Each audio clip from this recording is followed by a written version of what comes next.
Bismillahirrahmanirrahim. Assalamualaikum. Hai semua. Bertemu lagi dengan Ustaz Afnan. InsyaAllah pada hari ini kita akan sama-sama mempelajari subjek Sains tahun 3. Tajuk kita pada hari ini ialah perbuatan yang mengganggu pencernaan. Okey, jadi kamu semua boleh rujuk buku teks kamu pada muka surat 54. Seterusnya, mari kita lihat perbuatan yang mengganggu pencernaan. Okey, jadi kamu semua boleh lihat buku teks kamu pada muka surat 54. Okey, jom kita perhatikan situasi ini. Situasi yang pertama ataupun perbuatan yang pertama. Apa yang kita dapat lihat berdasarkan gambar ini? Kita dapat lihat seorang murid lelaki yang sedang makan sambil berlari. Okey, jadi adakah perbuatan ini akan mengganggu pencernaan kita? Jadi jawapannya ya, akan mengganggu sistem pencernaan kita. Kita tengok dekat sini gambar yang kedua ini, kesan dia kita boleh lihat murid lelaki tadi muntah. Jadi jikalau kita berlari sambil makan, maka ia akan mengganggu sistem pencernaan kita. Jadi dalam Islam pun Nabi dah mengajar kita supaya untuk kita makan secara beradab. Okey, jadi Ustaz nak tanya kamu. Kenapa makan sambil berlari boleh menyebabkan muntah? Kenapa? Jadi kita dah belajar dah pada minggu lepas bahawa semasa makanan di dalam perut, proses sedang berlaku. Jadi dekat sini kita boleh lihatlah masa-masa makanan berada di perut, proses makanan sedang berlaku, iaitu makanan sedang diubah menjadi kecil. Jadi jikalau kita berlari sewaktu itu, maka akan mengganggu sistem pencernaan badan kita.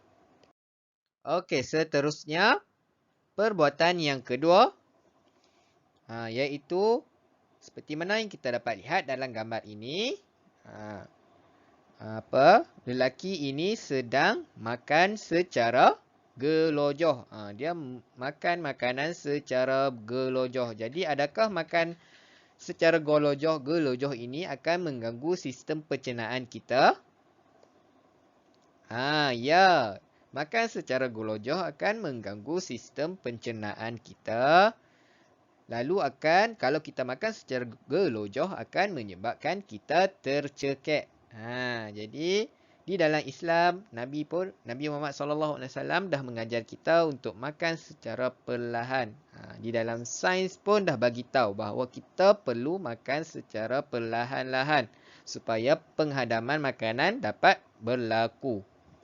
Okey, jadi Ustaz nak tanya kamu lagi sekali. Kenapa makan secara gelojoh akan tercekik? Okey, jadi jawapannya sebab apa kita tak boleh makan secara gelojoh? Oleh kerana makanan di esofagus. Makanan sedang ada di saluran esofagus. Nampak tak? Jadi saluran ni sempit. Jikalau kita makan secara gelojoh, maka makanan dekat laluan yang sempit ini akan tersumbat. Maka kita pun akan tercekik. Jadi janganlah kita makan secara gelojoh. Okey, seterusnya perbuatan yang ketiga.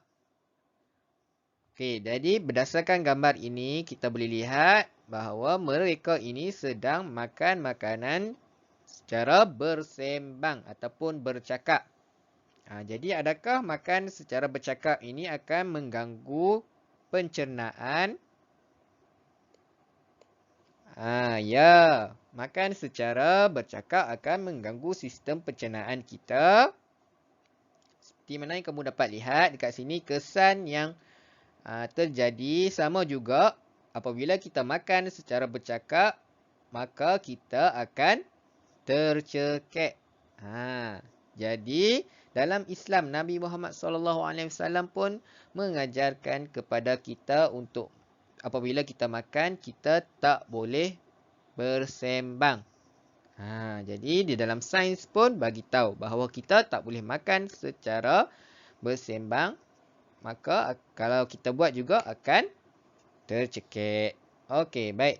Jadi Ustaz nak tanya lagi sekali kepada kamu, kenapa makan secara bercakap akan tercekik? Kenapa? Sama juga macam tadi.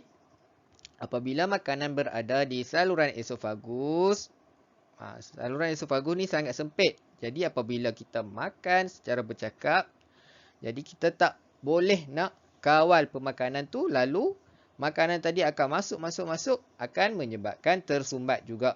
Maka kita pun akan tercekik. Okey, jadi antara perbuatan-perbuatan tadi, ketiga-tiga perbuatan tadi, kita tak boleh lakukan. Ingat, tak boleh lakukan perbuatan tadi, ketiga-tiga perbuatan tadi semasa makan. Jadi dalam Islam pun dah mengajar macam-macam lah bahawa kita kena makan secara beradab. Okay, jadi Ustaz harap kamu semua tak lakukanlah perkara yang kita bincangkan tadi semasa makan. Okey, baik. Akhir sekali untuk tugasan pada hari ini, Ustaz nak kamu semua buat latihan dalam buku aktiviti kamu pada muka surat 36. Jadi apabila kamu siapkan latihan tersebut, boleh hantarkan kepada Ustaz. Jadi Ustaz rasa sampai di sini saja pembelajaran kita pada hari ini. InsyaAllah jumpa lagi pada video akan datang. Bye-bye. Assalamualaikum.